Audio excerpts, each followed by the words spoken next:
नमस्कार. मी चारुलता. मी तुम्हाला कथा सांगते आहे. अरे, हे कुठून आणलं?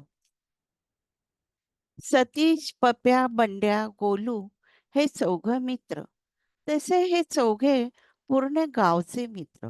डोंगर, दऱ्या, सगळीकडे हिरवंगार, कौलारू घरं, जिकडे पाहावे तिकडे लांबच्या लांब शेतं. असा हा कोकणातला छोटा गाव. ही माणसं जीवाला जीव देणारी, फणसासारखी गोड. हे चौघेही म्हाताऱ्या कोताऱ्यांचे, सर्वांचेच हे मुलं मित्र होते. गावात गावातले लोक त्यांना काम हक्काने कामं सांगत. तसेच हे मुलं पण हक्काने त्यांच्या घरी जेवत असत. म्हणजे काय, गावात एकोपा होता. सतीश सकाळी नदीवर पोहायला गेला. आज त्याचे मित्र आले नाही. तो एकटाच पोहत होता. पोहत असताना त्याचं समोरच्या छोट्या टेकडीकडे लक्ष जातं. त्या टेकडीवर एक मुलगी पुस्तक वाचत बसली होती. तो मनाशी विचार करतो, ह्या मुलीला कधी बघितलं नाही. गावात नवीन दिसते. कोणाकडे पाहुणी आली असेल का? पण गावात कोणाला साधी शिंक जरी आली तरी गावभर होतं. मग एवढी ही अख्खीच्या अख्खी मुलगी गावात आली आणि आपल्याला खबर नाही? चौकशी करावी लागेल. कोणाकडेही पाहुणी आली. त्याने पटापटा कपडे घातले अ, व तो पप्याकडे गेला. पप्याच्या घरी चौघं मित्र जमले. सतीशने मित्रांना सांगितले त्या मुलीविषयी. सगळे मित्र म्हणाले, गावात कोणी पाहुणे आले नाही. सतीश म्हणाला, मग ती मुलगी आहे कोण? चौकशी करावी लागेल. रात्रभर सतीश व त्याच्या मित्रांना झोप आली नाही. सारखे ते ह्या कुशीवरून त्या कुशीवर होत होते. त्यांना कधी एकदा सकाळ होते व त्या मुलीशी ओळख करून घेतो असं सतीशला झाले. दुसऱ्या दिवशी सतीश व त्याचे मित्र नदीवर गेले. तिच्याशी ओळख करायचीच ह्या इराद्यानेच गेले. बराच वेळ ते पोहले, पण ती काही आली नाही. शेवटी कंटाळून ते जायला निघाले. तर ती समोरून येताना दिसली. ती जवळ येताच सगळ्यांनी तिला हाय केले. तिने पण त्यांना हाय केले. सतीशने विचारले, गावात नवीन दिसता? ती म्हणाली, हो. पप्याने विचारले, कोणाकडे आल्या? ती म्हणाली, कोणाकडे नाही आले. सतीश म्हणाला, म्हणजे गाव बघायला आला? ती म्हणाली, नाही नाही, मी गाव बघायला नाही आले.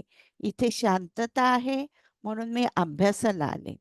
मग मात्र ती व ते मुलं रोज नदीवर भेटत. ती तिथे अभ्यास करायची, ते मुलं पोहायचे. पुढे ती मुलगी व ते मुलं गावातही फिरायला लागले. त्यांच्यात घट्ट मैत्री झाली. एक दिवस संध्याकाळी सर्वजण सतीशच्या घरी गेले. त्याची आई मुंबईला गेलेली. त्याच्या वडिलांनी मटण आणले होते. ते स्वयंपाकाला लागले. कोणी मटण धुवत होतं, कोणी कांदा चिरतंय, कोणी खोबरं खवणतंय, कोणी भाकरीची तयारी करतंय. असं सगळं बघितल्यावर हिलाही मदत करायची इच्छा झाली. तिने इकडे-तिकडे बघितले. तिला एका सुपात निवडलेली मेथी दिसली. ती म्हणाली, "मी मेथीची भाजी करते." सतीशचे वडील म्हणाले, "कर." तिने मोठ्या ऐटीत कढई गॅसवर चढवली. त्यात तेल ओतले, मोहरी टाकली. मोहरी ताड-ताड उडायला लागली. तशी ही घरभर उड्या मारायला लागली. ओरडायला लागली, "ओय, ओय!" सतीशचे वडील जमिनीवर बसून विळीवर नारळ खवणत होते. त्यांनी पटकन विळी बंद केली, तर तिचा पाय खवणलेल्या खोबऱ्याच्या ताटावर पडला. खोबरं उडालं, ते घरभर झालं. तशी ती पुढचा पाय तिचा पप्याच्या कांद्याच्या ताटावर पडला. तो उडून घरभर झाला. गॅसवरच्या कढईतून धूर घरभर झाला. सर्व घर दानाफान झाले. सर्वजण गोंधळून उभे राहिले. सतीशच्या वडिलांनी स्वतःचं डोकं दोन्ही हातांनी खसाखसा चोळलं व ते म्हणाले, "अरे, हे कुठून आणलं?" सतीश व त्याचे मित्र त्यांना समजेना, काय आणलं आपण? त्या सर्वांनी सतीशच्या बाबांकडे बघितले, तर त्यांचा हात त्या मुलीकडे होता. ते बघून ते मुलं खो खो हसायला लागले. त्या मुलांचं हसणं बघून त्यांनाही हसू आले, पण ते गालातल्या गालात हसले. बाबांनी गॅस बंद केला. कढईतल्या तेलाचा धूरही कमी झाला. बाबांनी बघितलं तर अर्धी कढई तेल. ते म्हणाले, "अगं, हे काय? भज्यासारखी भाजी तळणार होती का? एवढं तेल घालतात भाजीला?" ती म्हणाली, "सॉरी बाबा, मला स्वयंपाक येत नाही." बाबा म्हणाले, "अगं, मग नाही करायचा." ती म्हणाली, "पण बाबा, तुम्ही सगळेजण काही ना काही काम करत होते. मग मी काही बसून राहू?" बाबा म्हणाले, "अगं, आम्ही कसं काम करतो, स्वयंपाक कसा करतो, हे तू बघ. बघून सुद्धा स्वयंपाक करता येतो." सगळेजण आपली कामं करू लागली. पप्या पण कांदा कापायला बसला, पण त्याला सुरी काही सापडेना. तो सगळ्यांना विचारत होता, "आत्ता माझ्याजवळ सुरी होती, कुठे गेली?" बाबा म्हणाले, "असेल तिथेच, नीट बघ." तो म्हणाला, "आता तर मी त्याने कांदा कापत होतो, पण आता झालेल्या गोंधळात कुठे गेली की मी कुठे ठेवली, काही लक्षात येत नाही." सतीश म्हणाला, "सोड ना, दुसरी सुरी घे." सगळेजण परत हसत मजा-मस्ती करत कामाला लागले. कोणाचं लक्ष आपल्याकडे नाही हे बघून ती बाहेरच्या रूममध्ये गेली व पटकन सुरी आपल्या पर्समध्ये टाकली व परत आत जाऊन त्यांच्या गप्पांमध्ये सामील झाली. सगळ्यांची जेवणं झाली. जे ते आपापल्या घरी गेले. दुसऱ्या दिवशी ते चौघेही मित्र पोहायला नदीवर गेले. पण ती त्यांना कुठेच दिसली नाही. त्यांना वाटत होतं, आज तिला यायला उशीर झाला असेल. येईल थोड्या वेळात. पण दुपारचे 12 वाजले तरी ती आली नाही. चौघं मित्र अस्वस्थ झाले. दुसऱ्या दिवशीही ती आली नाही. चौघेही उदास झाले. त्यांना भूक लागेना, काम करावसं वाटेना. त्यांच्या जीवनातले रंगच उडून गेले. बंड्या म्हणाला, "ती कुठे राहते? आपण तिच्या घरी जाऊया. कोणाला माहिती आहे तिचं घर?" मग त्यांच्या लक्षात आलं, आपण इतके दिवस तिच्याबरोबर हिंडतो, फिरतो, मैत्री केली, पण आपण साधं तिला विचारलं पण नाही, "तू कुठे राहते? तुझं नाव काय?" सर्वजण स्वतःला दोष देऊ लागले. ते जायला निघाले. ते अर्ध्या वाटेत गेले, तर ती समोरून येताना दिसली. तिने नवीन सायकल घेतली.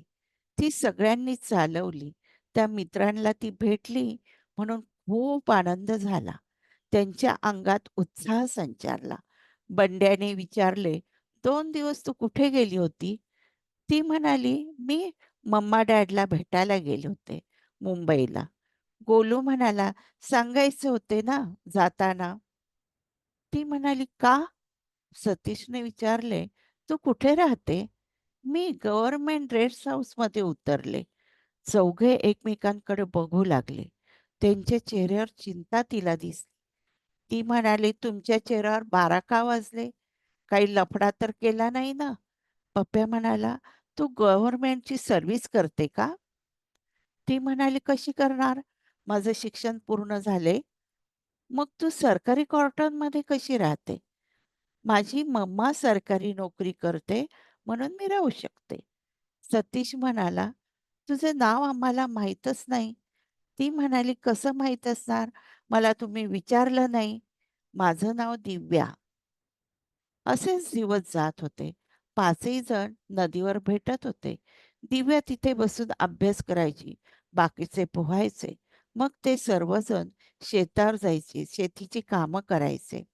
एक दिवस हंसा काकूला मदत करायला त्यांच्या शेतावर जातात. शेतात काम करत असताना खूप वेळ होतो. सतीशचे बाबा म्हणतात, "तुम्ही आपल्या घरी चला. पिठलं भात करून खाऊया." सगळेच खूप थकले. हंसा म्हणते, "नाही, तुम्ही सर्वजण माझ्याकडे चला. जेवायला मुलींनी भाकरी केल्या. घरी जाऊन मी कालवण बनवते, भात करते. सतीशचे बाबा म्हणतात, "नको वहिनी, आम्ही आता घरी जातो. तुम्ही केलेल्या भाकरी घरी घेऊन जातो." त्याप्रमाणे सतीश आणि पप्या हंसाच्या घरी जातात व भाकरी घेऊन येतात. तोपर्यंत बाबा, बंड्या, गोलू पिठलं भात करतात. सगळेजण सगळेजण ताट, पाण्याचे ग्लास घेऊन जेवायला बसतात. पिठी, भात, भाकरी आणि मिरचीचा खरडा. दिव्या इकडे-तिकडे बघते.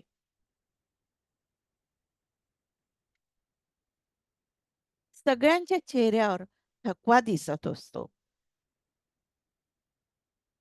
व सर्वांना भूकही लागली होती, हेही दिसत असतं. माना खाली घालून सर्वजण जेवत असतात. दिव्या विचार करते, हाच चान्स आहे. मनाशी विचार करून भाकरीचा तुकडा घेऊन मिरचीचा खरडा पूर्ण भाकरीच्या तुकड्यावर घेते व तोंडात घालते. दिव्याच्या डोळ्यातून, नाकातून पाण्याच्या धारा लागतात. ती ओरडायला लागते.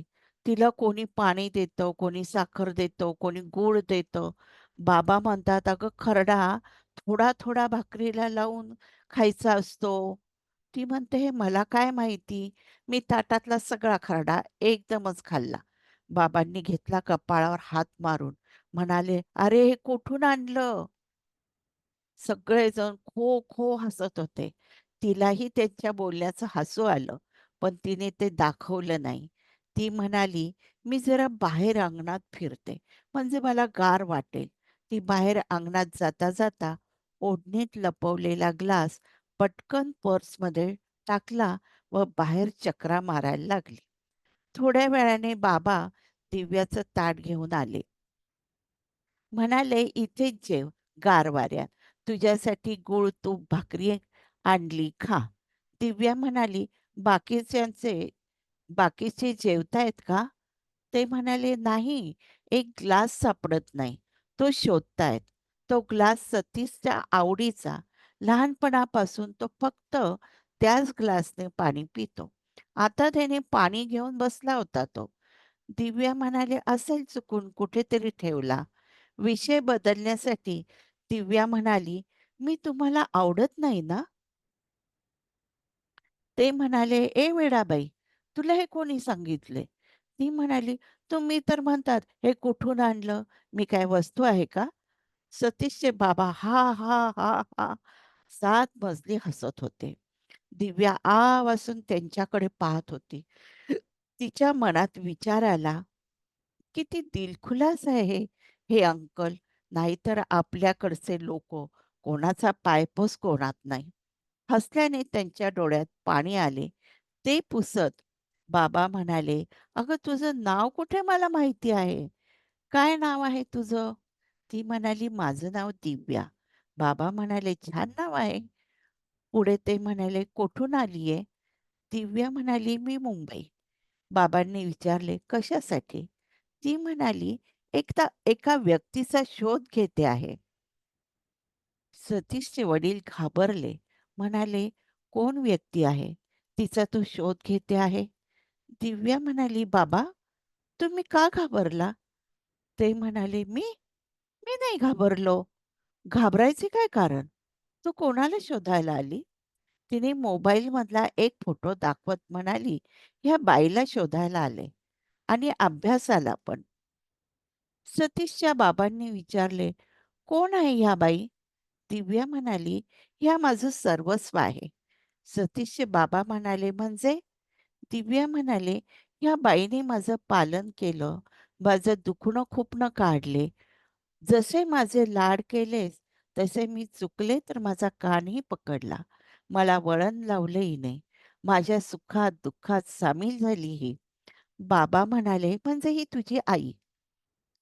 दिव्या म्हणाली, "नाही, ही माझी दाई. मला सांभाळायला ठेवलेली बाई.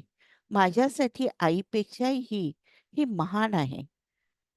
ती माझ्यावर खूप प्रेम करायची. पण अचानक ती आमच्या घरातनं नाहीशी झाली.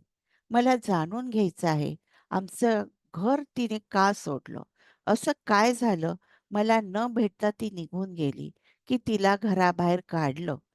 दिव्या त्या बाईच्याच दुनियेत हरवली होती. तिच्या डोळ्यात पाणी होतं. ती भानावर आली.